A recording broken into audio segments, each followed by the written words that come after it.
সরকারি অনুদানের টাকা ফেরত দিলেন শাকিব খান। মায়া সিনেমার জন্য সরকারের পক্ষ থেকে ৬৫ লক্ষ টাকার অনুদান পেয়েছিলেন শাকিব খান। কিন্তু প্রশ্ন হচ্ছে, এই টাকা শাকিব খান ফেরত দিলেন কেন? আর মায়া সিনেমাটি কি তাহলে শাকিব খান বানাবেন না? এ বিষয়ে আজকে একটি নিউজ করেছে সমকাল। চলেন তাদের কাছ থেকে একটু বোঝার চেষ্টা করি মূলত ঘটনাটি কি ঘটেছে, এবং শেষে গিয়ে বিস্তারিত আমি আপনাদেরকে সব কিছু জানাবো। তো চলেন শুরুতে সমকালের খবরটা একটু বোঝার চেষ্টা করি। সমকাল এখানে শিরোনাম করেছেন, অনুদানের টাকা ফেরত দিলেন শাকিব খান। মূল খবরে বলা হচ্ছে, মায়া সিনেমার জন্য 2021-22 অর্থ বছরে সরকারি অনুদান হিসেবে ৬৫ লক্ষ টাকা পেয়েছিলেন ঢাকাইয়া সিনেমার তারকা নায়ক শাকিব খান। তবে ৩ বছর পেরিয়ে গেলেও ব্যক্তিগত কারণে তিনি সিনেমার কাজ শুরু করতে পারেননি। এ নিয়ে সমালোচনার মুখে পড়েন এই অভিনেতা। সমালোচনা বলতে বেশ কিছু গণমাধ্যম কিছুদিন আগে এই বিষয়টি নিয়ে নিউজ করেছিলেন এবং তখন শাকিব খানের দিকে আঙ্গুল তুলে বলেছিলেন তিনি সরকারি টাকা পেয়েছেন অথচ সিনেমা বানাচ্ছেন না, তিনি আসলে এই টাকা দিয়ে কি করেছেন বা কি করবেন এর আসলে কোনো নির্দিষ্ট কোনো রূপরেখা তারা পাচ্ছে না। এই নিয়ে বেশ সমালোচনা হয়েছিল।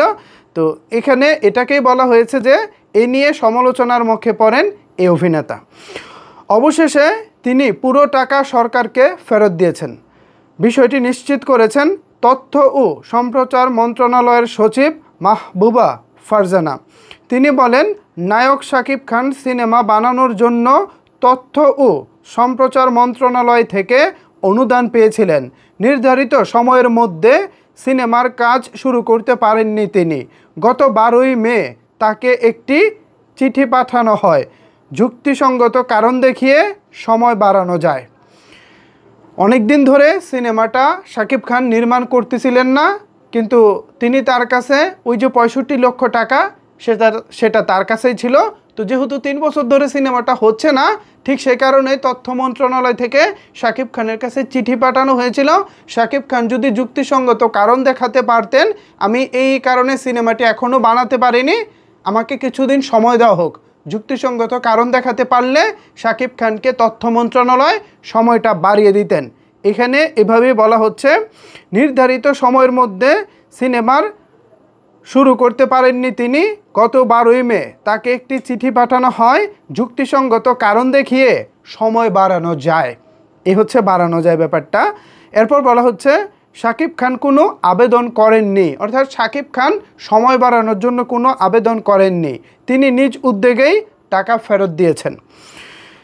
মায়া সিনেমাটি পরিচালনার কথা ছিল হিমেল আশরাফের। 2022 সালে অনুদানপ্রাপ্ত কিস্তির টাকা উত্তোলনের পর তিনি আর সিনেমাটি বানানো নিয়ে এগোননি। এই হচ্ছে মূলত ঘটনা। এখন আমি যতটুকু শুনেছি, মেগাস্টার শাকিব খান মায়া নামক যে সিনেমাটির গল্প তিনি রেডি করেছিলেন, সেই গল্পটা তিনি এই মুহূর্তে মনে করতেছেন 3 বছর পুরনো হয়ে গেছে, একটু ব্যাকডেটেড হয়ে গেছে গল্পটা। এ কারণে তিনি 2025 সাল তো অলমোস্ট শেষের পথে, 26 সালের দিকে তিনি আর এই গল্পে সিনেমা বানাতে আগ্রহী না। এ কারণেই তিনি মূলত অনুদানের 65 লক্ষ টাকা ফেরত দিয়ে দিয়েছেন। এই হচ্ছে মূলত কাহিনী। কপাল পুড়েছে পূজা চেরির, তিনি হয়তো এই সিনেমায় শাকিব খানের নায়িকা থাকতে পারতেন। শুরুতে তার নাম এন্ট্রি করেই সরকারি অনুদানের জন্য গল্প জমা দেওয়া হয়েছিল। তো এই ছিল আপাতত এখনকার মতো আপডেট।